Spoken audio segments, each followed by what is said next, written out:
Chers amis, dans l'Ancien Testament, il y a cette phrase « Nul ne peut voir Dieu sans mourir ». Mais avec le Christ, il nous est dit « Prenez et mangez-en tous, ceci est mon corps ». Chers amis, vous le savez comme moi, le cœur de notre foi réside dans l'incarnation. Dieu se rend présent dans notre humanité. S'il se fait l'un de nous, c'est pour que nous ayons une véritable relation avec lui.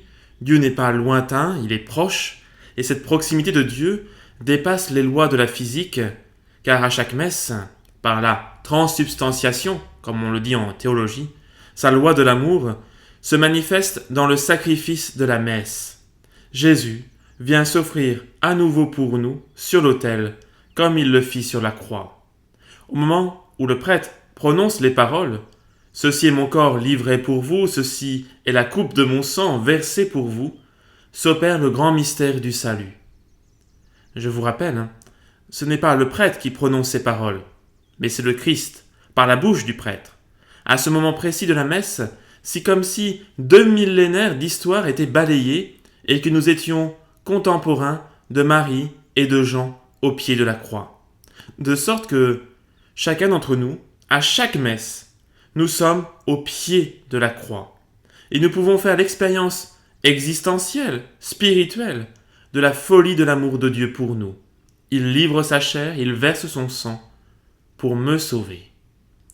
Dans l'exhortation apostolique Sacramentum Caritatis de Benoît XVI, qui faisait suite à un synode des évêques sur l'Eucharistie, le pape émérite écrivait ceci.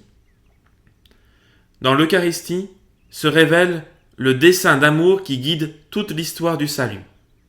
En elle, le Dieu Trinité, qui en lui-même est amour, s'engage pleinement avec notre condition humaine.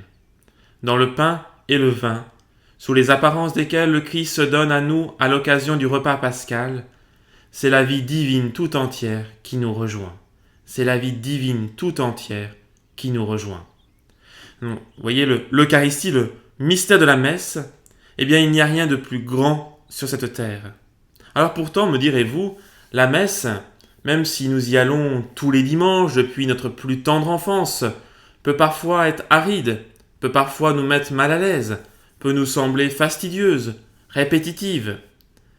Nous avons, peur d'attraper le coronavirus en venant à la messe. Nous ne voulons pas d'une messe qui dépasse les 60 minutes top chrono. Nous ne supportons pas cette personne assise 3 bancs plus loin. Nous ne comprenons rien à cause des mauvais micros peut-être. Nous ne voulons pas de ce prêtre, nous n'aimons pas ses chants, etc., etc. Des plaintes, nous en avons toujours. Mais ne soyons pas centrés sur notre propre personne. Ici, pendant la messe, c'est Dieu lui-même qui prend un risque, celui de se donner à des âmes pécheresses. Rappelons-nous ces paroles de Jésus. Ne craignez pas ceux qui tuent le corps et qui ne peuvent tuer l'âme. Craignez plutôt celui qui peut jeter dans la géhenne l'âme et le corps. La présence réelle de Dieu au milieu de nous est le signe de son amour. L'Eucharistie est la nourriture de l'amour comme le lait d'une maman est la nourriture de l'amour pour son enfant. Dieu nous aime au point de se rendre présent et de venir en nous pour nous transformer en lui. L'Eucharistie est vraiment le sacrement de l'amour où Dieu vient nous donner sa vie et donc la vie éternelle. Comme le disait le curé d'Ars, « Ne dites pas que vous n'en êtes pas digne. C'est vrai, vous n'en êtes pas digne. Mais vous en avez besoin. Dieu est là, dans le mystère de l'Eucharistie, du pain et du vin consacrés. Dieu est là dans le tabernacle de nos églises. Loin des grands discours, ce grand miracle nous conduit à agir avec dévotion, avec respect, avec humilité, avec amour. Approchons-nous de l'Eucharistie comme nous aurions approché de la croix il y a 2000 ans. Et comme le curé d'Ars, devant l'hostie consacrée, nous pouvons prier. Je vous aime, ô mon Dieu, et mon seul désir est de vous aimer jusqu'au dernier soupir de ma vie. Je vous aime, ô Dieu infiniment aimable, et j'aime mieux mourir en vous aimant que de vivre un seul instant sans vous aimer. Je vous aime, ô mon Dieu, et je ne désire le ciel que pour avoir le bonheur de vous aimer parfaitement. Je vous aime, ô mon Dieu, et je n'appréhende l'enfer que parce qu'on n'y aura jamais la douce consolation de vous aimer. Ô mon Dieu, si ma langue ne peut dire à tout moment que je vous aime, du moins je veux que mon cœur vous le répète autant de fois que je respire.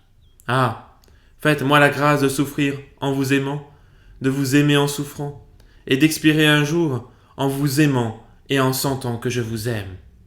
Et plus j'approche de ma fin, plus je vous conjure d'accroître mon amour et de le perfectionner. Amen. Chers amis, en ce jour, en cette solennité du corps et du sang précieux du Seigneur, que la bénédiction de Dieu, Père, Fils et Saint-Esprit, descende sur vous tous et repose à jamais. Amen.